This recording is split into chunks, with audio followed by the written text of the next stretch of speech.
Estamos mais uma vez aqui com vocês, Mary e você. E hoje nós temos uma convidada especial. Para mim é especial porque nós vamos falar de uma coisa que muito me faz feliz, que são os animais. A doutora Thalita Carolina Figueiredo de Souza. Ela é advogada e ela está advogando para um sentido, um lado da sociedade que nós temos que desbravar ainda, que é o direito animal. Tudo bem, Thalita? Tudo bem, Mary. Primeiro eu quero agradecer o convite. Me sinto muito honrada de poder participar e trazer o conhecimento para todo mundo, o que a gente puder esclarecer e poder deixar bem claro esse novo ramo do direito que está aí para todo mundo. E o Brasil é o segundo país com o maior número de pets no mundo, um enorme mercado, então vamos esclarecer o que for possível. Isso mesmo, porque assim, a falta de informação faz a gente errar. A falta de informação faz a gente falhar em muitas coisas, e principalmente com os animais. Mas deixa eu falar um pouquinho só sobre o currículo da Thalita. Ela é advogada, especialista em direito animal, vice-presidente da Comissão Estadual de Direito e Proteção Animal da OAB Paraná, membro da Comissão do Pacto Global da OAB Paraná, membro do Conselho Estadual de Direito Animal, membro do Grupo de Protetores Independentes União Animal, voluntária do Projeto Ajudei, graduada em Direito com MBA em Gestão Empresarial e pós-graduação em Direito Contemporâneo. Então, nós temos conhecimento, Thalita, temos uma declaração de Cambridge. Então, eu vou ler um pouquinho assim, só um resumo, e claro, você vai poder explicar melhor para a gente essa declaração. A declaração conclui que animais não humanos possuem os substratos neuroatômicos, neuroquímicos e neurofísicos dos estados de consciência, juntamente com a capacidade de exibir comportamentos intencionais. Traduz para a gente isso. Vamos lá. É um estudo de Cambridge que comprova o que o direito animal traz em seu princípio, que é que os animais são seres sencientes. Isso quer dizer que eles conseguem responder ao meio ambiente, internalizar uma conduta e se expressar daquela forma. Então, por exemplo, quando o animal se sente acuado, ele pode responder como qualquer animal responderia, se defendendo, agredindo ou se encolhendo mais. Então, ele tem um nível de consciência. Agora, a gente tem um estudo que comprova isso biologicamente, fisicamente, que diz que ele tem como, e ele entende o que está acontecendo e ele responde a isso. Então, da mesma forma que ele vai responder à dor, ao medo com uma eventual agressão, ele também vai responder ao amor. Sim. Nós estávamos conversando que, algum tempo atrás, por exemplo, no tempo da minha avó, os animais eram vistos, eu estou falando de animais domésticos, né? Cães, gatos, eram vistos como uma coisa que estava em função do seu bem-estar, né? Então, era para guardar o quintal, a casa, o comércio, e sempre eles eram tratados com uma certa distância, ficavam fora. Não havia animais, cães, gatos que dormiam dentro de casa. Consequentemente, a gente tinha muitas doenças, muitas mortes de animais. Eu pude experimentar isso quando eu morava aqui no Brasil. Os meus gatinhos viviam morrendo, porque eu morava numa rua muito movimentada, não eram castrados, então eles davam, né, ficavam querendo cruzar, né, procurando as namoradas, entre aspas, e aí eram atropelados. Quando eu saí do Brasil, em que era outra maneira de viver, em que os animais eram castrados, não havia possibilidade, você deixa o seu animal. Não, tem que castrar. Menos mortes, meus gatos viveram mais. Então, hoje em dia, nós temos que mudar a mentalidade. O que é um animal? Hoje a gente nem fala animal, a gente fala pet, né? Do inglês. Animal de estimação. Assim como crianças, lá atrás, não muito atrás, alguns séculos atrás, as crianças também as pessoas viam as crianças como pequenos adultos. Não se entendia ainda que havia um desenvolvimento e que aquele pequeno ser humano se tornaria um adulto depois de passar por algumas etapas. Nós também temos que desenvolver o nosso pensamento, gente, em relação aos animais. Não podemos tratá-los como antigamente, na corrente, ficar preso ali, como assim, ele não sentisse nada, não sentisse tristeza por estar ali limitado àquele espaço, de não poder correr, de não poder expressar o carinho quando o dono chega, porque ele fica ali só preso e o máximo que ele pode fazer é abanar o rabo, né? Então, a gente precisa conversar mais sobre isso. Abrir a sua visão de que o animal não é uma coisa. Não é como esse copo, né? O copo a gente coloca aqui e ele fica ali.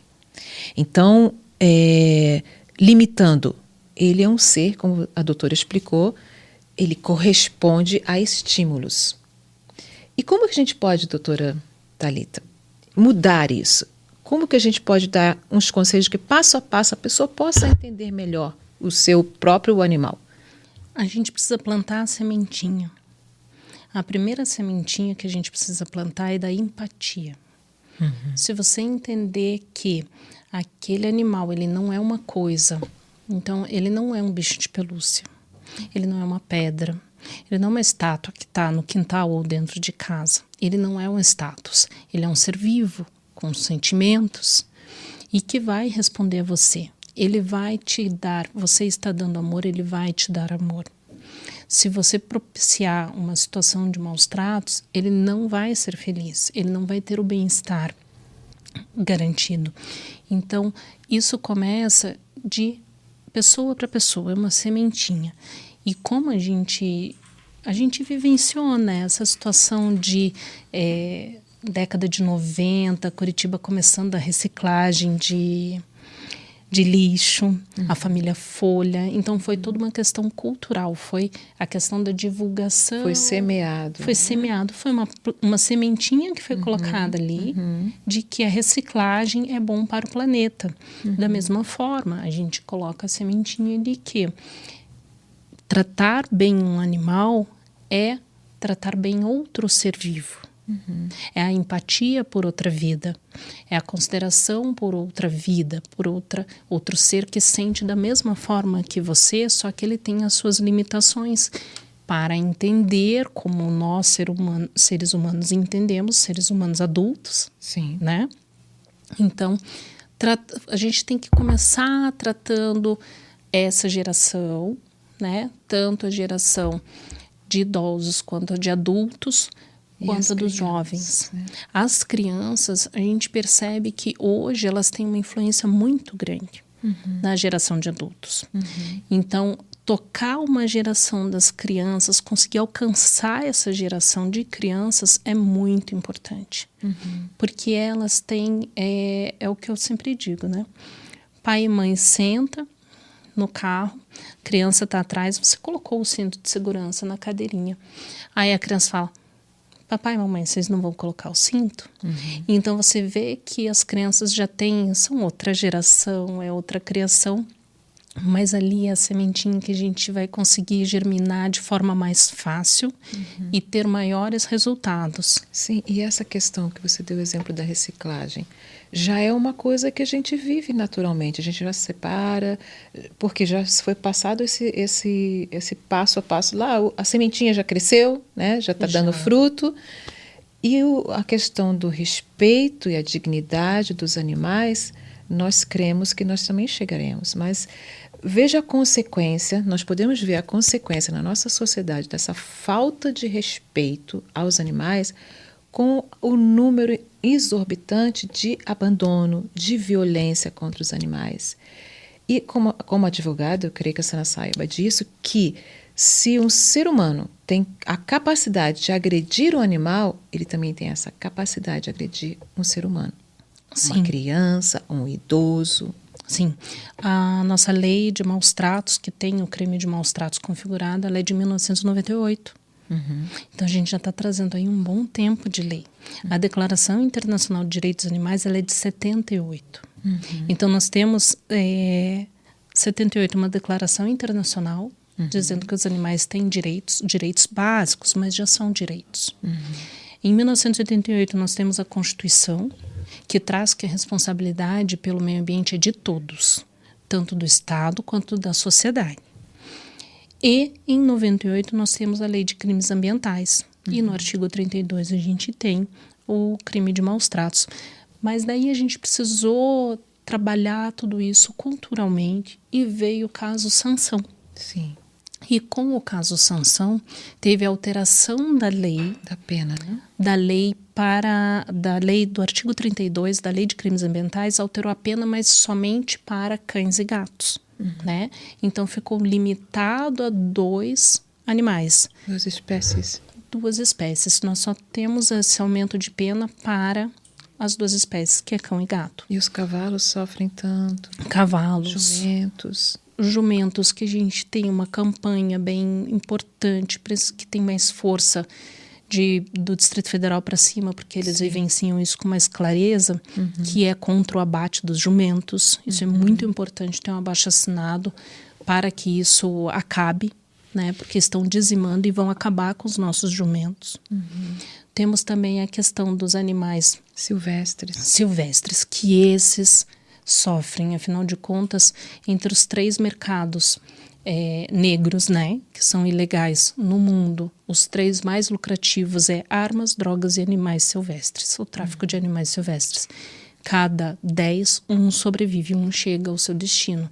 Então, é uma coisa absurda. E a maneira como eles tentam fazer essa viagem clandestina dos animais é brutal. Colocam dentro das malas, colocam dentro de Garrafa PET. Sem poder sobreviver, respirar, nada. E por isso que é essa mortandade tão grande, né? Primeiro, eles são tirados do meio ambiente, né? Eles são tirados de onde eles vivem, né? E daí, quando eles são colocados para transportar, como não é um transporte legal, né? Porque tudo escondido. É tudo escondido, porque não tem a questão da legalização, da licença para comercialização. Então, e muitas vezes trazem espécies exóticas, né? Que a gente não pode deixar de mencionar, que tem espécies exóticas que daí, quando chegam a um habitat, como, por exemplo, a gente tem aqui no Brasil, a questão dos javalis, né? Sim. Então elas acabam tendo um impacto, quando são soltas, tem um impacto também grande. E a população deles está crescendo, né? Crescendo bastante, e são situações que nem os biólogos, os especialistas conseguem chegar a um consenso, porque é uma situação extremamente delicada e extremamente complicada. Você tocou nos animais exóticos, me veio à mente, me lembrei de quando nós estávamos morando na Rússia.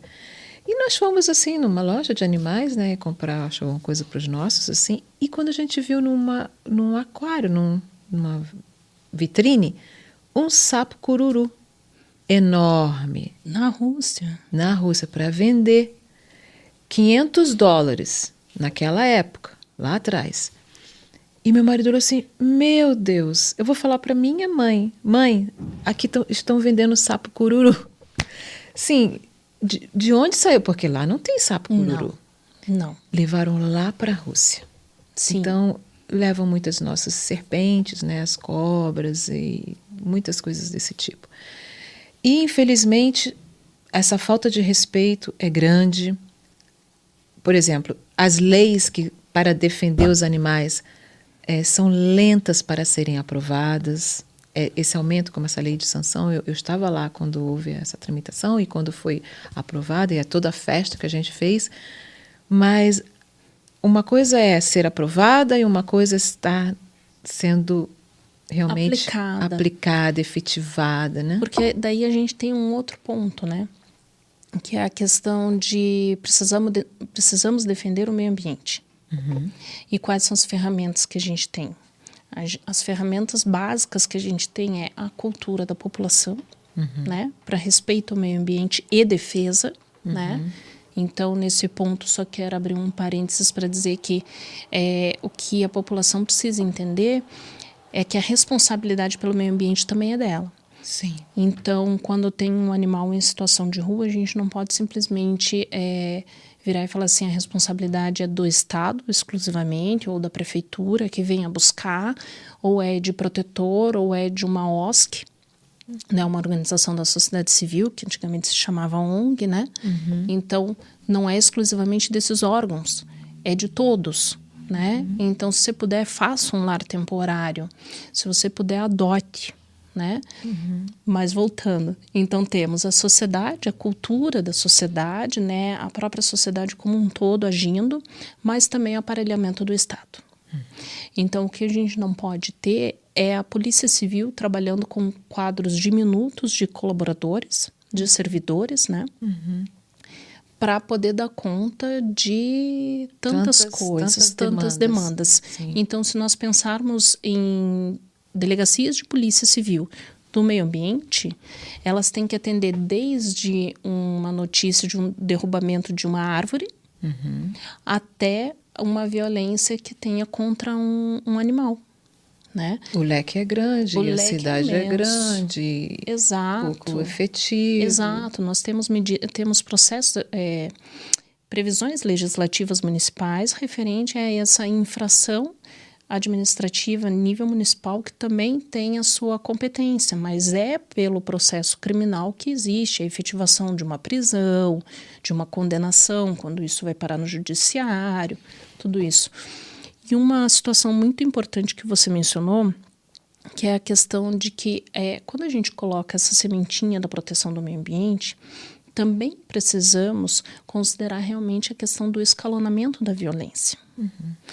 Esse ano a gente teve aquele fato lamentável em Blumenau, né? E uma das situações que chama atenção nesse fato de Blumenau foi que o agressor daquelas crianças tinha agredido um animal. Já era um sinal. Entendeu? Então, existe uma teoria que foi estudada nos Estados Unidos pelo FBI e depois tem um policial rodoviário federal, o Massaro, que fez um estudo aqui no Brasil também, que se chama a teoria do link ou teoria do elo. Essa teoria, ela entende o seguinte, ela pegou e fez um comparativo. Quais dos grandes serial killers, dos mais cruéis, né? E com índice de maldade muito alto, que tiveram seu início da carreira criminosa, né? Na questão de maus tratos aos animais. E houve um percentual muito alto desses serial killers, eles começaram maltratando animais. Ted Bundy, que é um dos 10 mais cruéis da história dos Estados Unidos, por exemplo, ele começou com maus tratos. E foi escalonando a violência até o ponto que ele chegou. Né? E foi preso por causa de uma lanterna de carro que estava estragada. Queimada. E aqui no Brasil a mesma situação. O Massaro fez esse mesmo estudo e também tem a mesma situação. Não chega a um índice tão alto como nos Estados Unidos, mas é um índice extremamente alarmante. A gente tem o caso do maníaco do parque. Também começou com maus tratos aos animais. Olha, assim, essa questão de crimes contra animais é muito grande o leque também, porque tem a zoofilia, né? Eles abusam das cadelinhas, dos animais, até masculino também. Deixam acorrentados, deixam em lugares pequenos. Tem aquelas pessoas também que já têm aquele problema, aquele transtorno de serem acumuladores, que a diferença está no equilíbrio. Até mesmo a gente vai falar de outro assunto, que é o equilíbrio entre você não humanizar os animais e nem tampouco maltratá-los. Tem que haver o equilíbrio, né?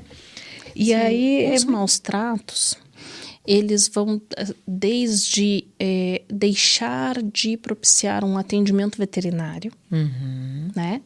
Até a questão física, mas também tem a psicológica. Sim. Né?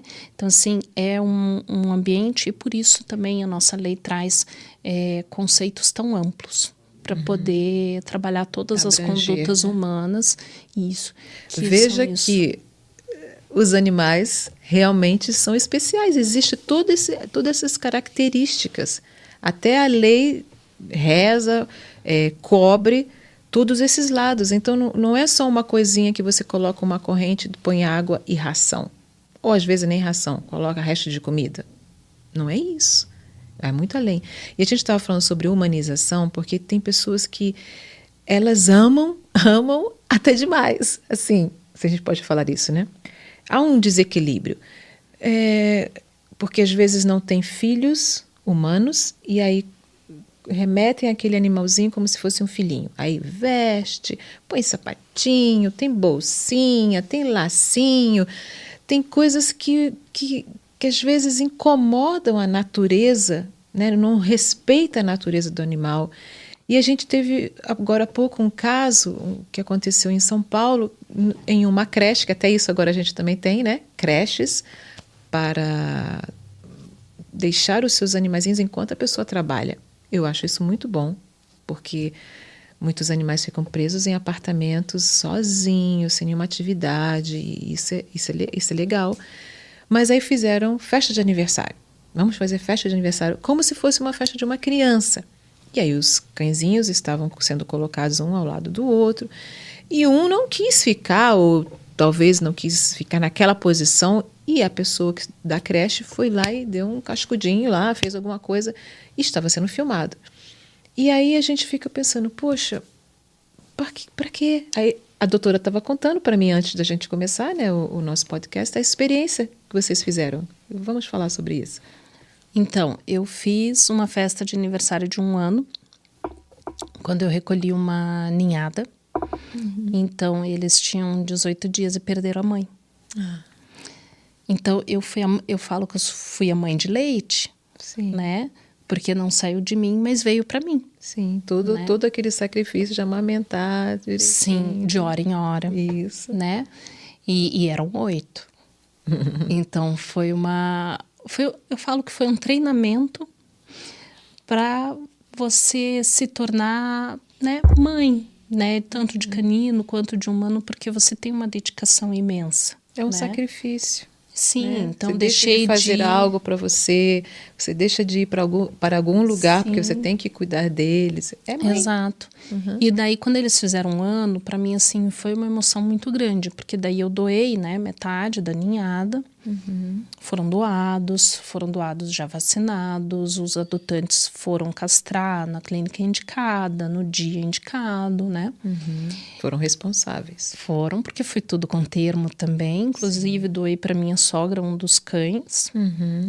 A minha sogra assinou um termo, porque eu falei, não é porque... Não teve ajuda de nada, né? Não. Tratamento especial. Não. Isso. E daí nós fizemos uma festa de 1 ano. Então, fomos na casa de um dos filhotes, porque eles já têm mais de 10 anos, eu continuo chamando de filhote. E fomos na casa de um deles e montamos bolo de alimentação natural para cada um deles. Eles já estavam acostumados desde filhotes a sentar e esperar a comida. Eles eram uma matilha, né? Era um uma grupo. matilha, era uma matilha. Então, assim, eles já sabiam que eles tinham que esperar, né? Até por uma questão de acalmá-los para eles poderem comer na velocidade adequada, né? Que são cães de porte um pouco maior, então também tem risco de torção gástrica, tudo isso. Então tem que ter um pouco de cuidado, né? Colocamos os bolinhos e eles ficaram atrás sentadinhos. Aí foi assim, foi o tempo de tirar 2 fotos. Falei, podem comer, e eles foram à vontade. À vontade, Foram à vontade. Estilo canino. E cada um com o seu. E claro que teve que colocar uma distância entre alguns. Para não comer do outro. Para não comer do outro, natural. Sim. Né? E eles foram criados juntos, então eles ficaram até os 4 meses juntos, né? Então eles já sabiam, eu já sabia qual era mais morto de fome. Né? Então já coloquei assim, separadinho, tudo, mas eles se comportaram como cães. Sim. Né? Não coloquei babador, não coloquei talher, coloquei ali o bolinho. Chapeuzinho de aniversário. Meu chapéu, tenho certeza. Mas eles se comportaram e foi essa a Lá ideia. Em casa foi celebrar aquele 1 ano de vitória. Na verdade, na mente deles, eles não tinham esse registro. Olha, nós estamos aqui 1 ano, que vitória que tivemos. Mas é mais por nós, né? Mas você respeitou o limite da espécie. Então, a pessoa tem que ter esse respeito, essa visão. Tudo bem, eu vou me sentir feliz em fazer isso, mas eu não vou ultrapassar o limite dele. Deixa ele à vontade, deixa ele ser cão, deixa ele fazer o que ele gosta, como o gato também, né? Sim. Os gatos têm a sua personalidade, nós temos que respeitar. Lá em casa... Desculpe. Eu tive uma dálmata e que eu levei ela ao veterinário porque ela estava com uma alergia. Foi a minha terceira dálmata, a Vitória. E Vitória foi ao veterinário que estava com uma alergia. O veterinário olhou para ela e falou assim, não, essa alergia é alergia à proteína animal. Falei, tudo bem. Achei que tinha encerrado a consulta. Aí ele virou para mim e falou assim, mas você vai levá-la para o especialista em comportamento animal. Falei, por quê, doutor? Porque esse comportamento dela não está normal. O que ela estava fazendo? Ela estava me dominando. Então, o que aconteceu? Daí eu levei na consulta do comportamento animal, do especialista em comportamento animal. Mas eles não pensam que nós fazemos parte da matilha deles? Então, aí que estava o porém. Cheguei na consulta e ele falou assim para mim, então, ela acha que ela é a alfa, que ela manda na matilha e que você está aqui para servi-la. Então, por isso, ela tem esse comportamento mais espivetado, até um pouco agressivo, e isso vai refletir na relação dela com os outros animais também, né? Até porque na Poderosa chefona. Exato. E na época eu tinha 12 animais. Uau. Então, a mais velha, né? A gente sempre chamou ela de a dálmata número 1, a Bambina, sempre foi a líder da matilha. Então, as duas estavam batendo de frente uma com a outra. Disputando a posição. Por quê? Porque eu não estava me posicionando corretamente. Sim. Então, quando a gente fez a consulta, ele falou assim, então tá bom, agora a gente vai começar o tratamento. Eu falei, tudo bem, doutor, você que manda, né? Aí ele falou assim, tá, próxima consulta você vem sozinha, porque o tratamento é com você. Olha, me fez lembrar, um tempo atrás a gente fez um adestramento de 2 cadelas que nós tínhamos. E o adestrador falava, a senhora fala muito doce. A senhora fala, tem que falar mesmo com autoridade. E não pode segurar na trela dela com medo. Ela percebe, ela sente que a senhora está com medo. A senhora tem que ter confiança. Firmeza. Isso, a gente não imagina. E, veja bem, não é uma questão assim, não são coisas. Tem sentimento, manipulam a gente, tem ciúmes. Como eles têm ciúmes? Então, e Vitória, depois que eu fiz o tratamento, Vitória mudou da água para o vinho. Ela parou de se estressar tanto. Nós entramos com o tratamento para a pele, mas ela também tinha comportamentos que você via que eram comportamentos de estresse. Sim. E ela melhorou muito depois que eu fiz o tratamento.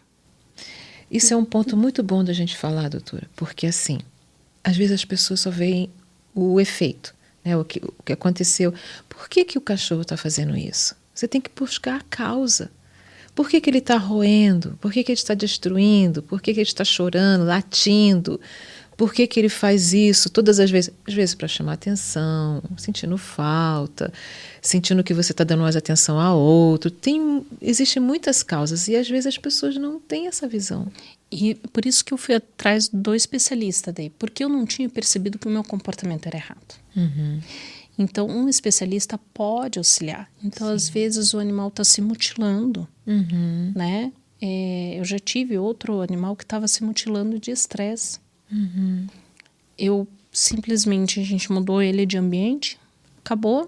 É porque ficar junto com os outros filhotes, outros mais jovens que têm muita atividade, os mais idosos, eu tenho um idoso, fez 12 anos, ele gosta de ficar no cantinho dele. Então, às vezes, quando os 2 pequenos começam a ficar latindo, ele já começa a latir, assim, eu vejo que ele está chateado da bagunça dos 2. Então, tudo a gente tem que entender, não é só, como você falou, é uma coisa que você põe ali e ali vai ficar e ele não tem entendimento de nada e se você fizer o bem ou o mal, ele também não vai falar nada. Esse feriado, eu tenho uma sem raça de 5 quilos, pequenininha. Eu chamo de multimarcas, porque tem tudo em um só. E ela é pequenina. 5 quilos, mas ela tem certeza que ela é um Rottweiler. Ah, esses pequenos são assim. Mas assim, ela já tem 17 anos. Olha, já é idosa. E ela foi vítima de violência sexual. Recolhida, né? E passou por 1 ano de tratamento, tudo isso. E agora ela tá com 17 anos. Aí minha mãe falou assim, leva ela para ficar com você esse feriado. Porque ela mora com a minha mãe, porque ela demanda mais cuidados no dia a dia, tudo isso, né? E minha mãe aposentada consegue acompanhá-la. Cardíaca. E tem 3 dentes, o resto já caiu. E daí chegou na minha casa. E os olhos como estão? Tá enxergando? Um tá bom. Um tá bom, o outro já tá, não tá tão bom. E chegou na minha casa, assim, eu tenho uma que fica na parte da frente e acessa o interior da casa, tudo isso. E ela não se importou, porque já conhece a Gabi, né? Gabi, na primeira noite, não dormiu chorando. Tem uma intrusa aqui. Gabi ficou chorando. Gabi é a minha pequenininha velhinha, né? E eu falei, Gabi, o que você precisa? Daí eu acendi a luz, porque ela tá acostumada a dormir com a minha mãe, com a TV ligada. Acendi a luz. Daí tudo bem. Durante o dia, daí ela não quis comer. Daí eu preparei 3 tipos de comida para ela.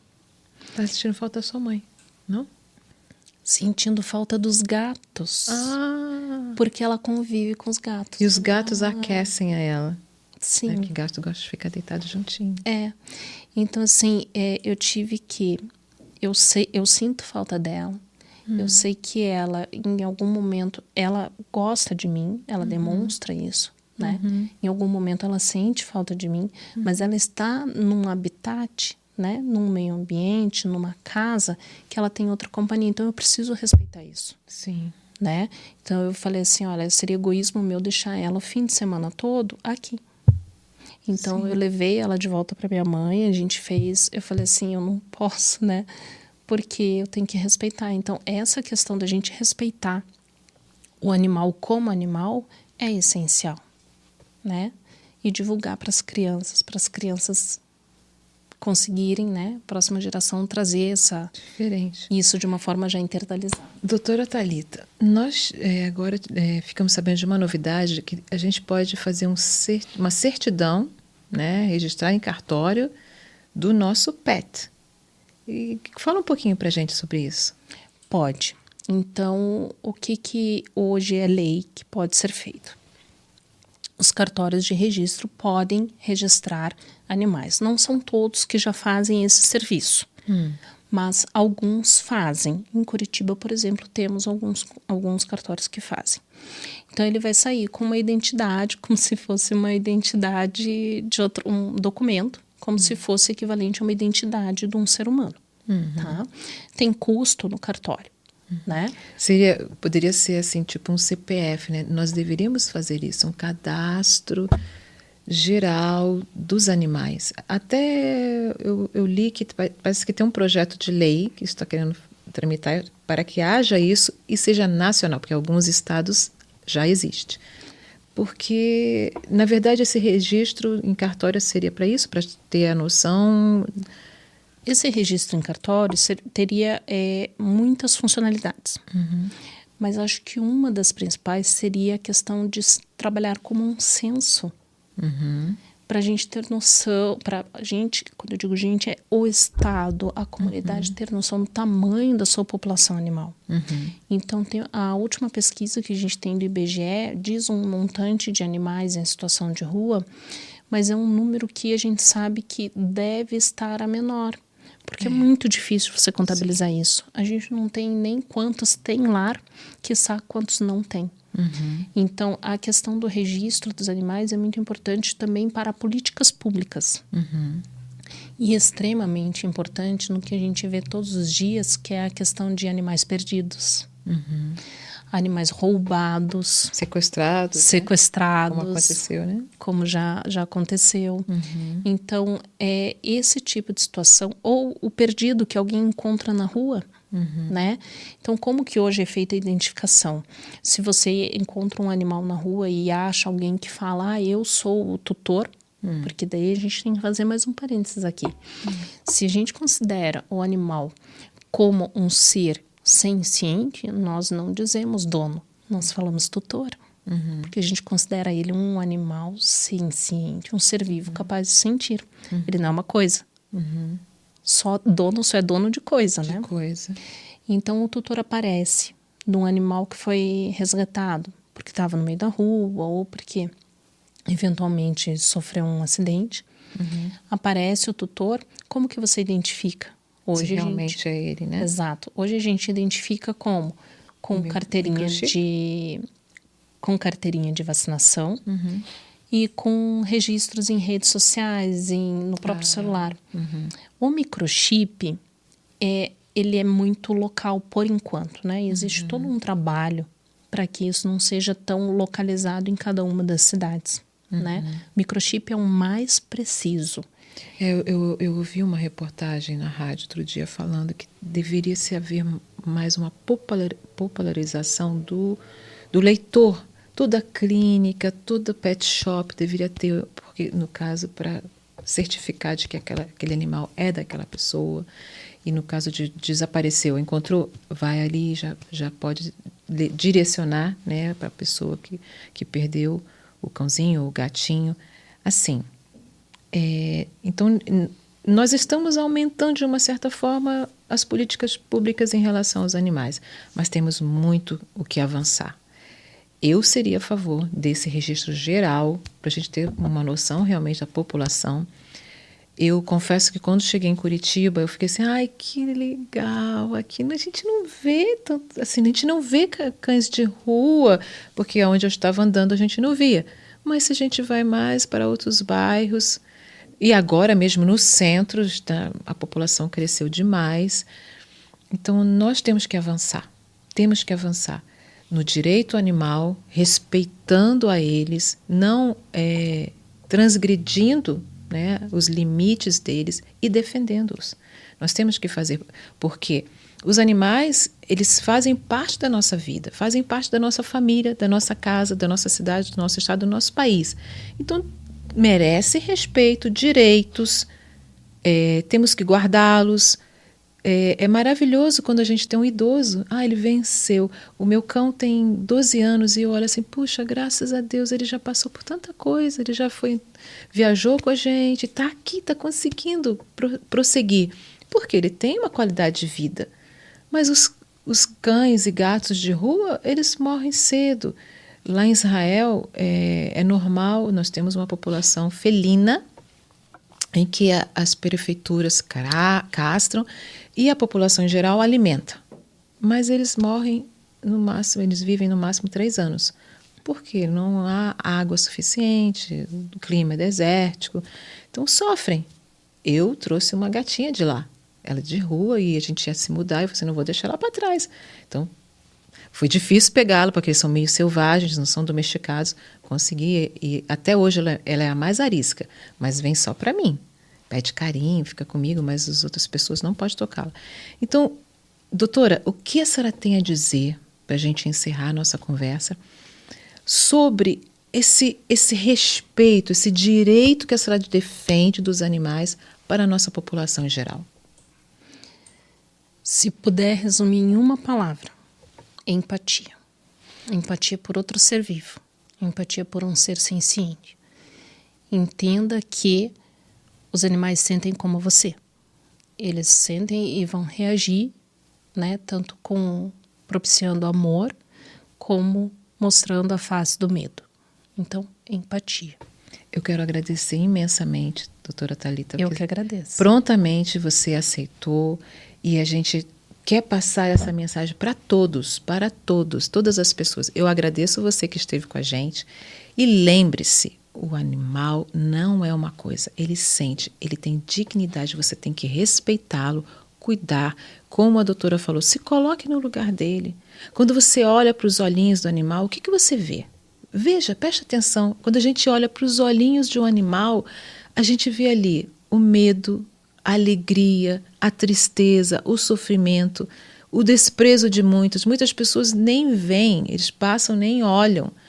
Quando às vezes eu estou dirigindo, que eu vejo um cãozinho, eu já fico, oh meu Deus, guarda, protege, põe um anjo que não atravesse, porque a gente já fica com aquela dor de o que pode acontecer com ele. Então, todos nós, se todos nós fizermos a nossa parte, brotando aquela sementinha que foi dita aqui, que ela possa desenvolver e que a nossa sociedade possa entender melhor os animais, protegê-los e guardá-los, como nós fazemos às vezes com as crianças e falhamos também com as crianças, nós temos que lutar para o bem-estar de toda a nossa sociedade. Então, ficamos por aqui. Muito obrigada a vocês também e até a próxima.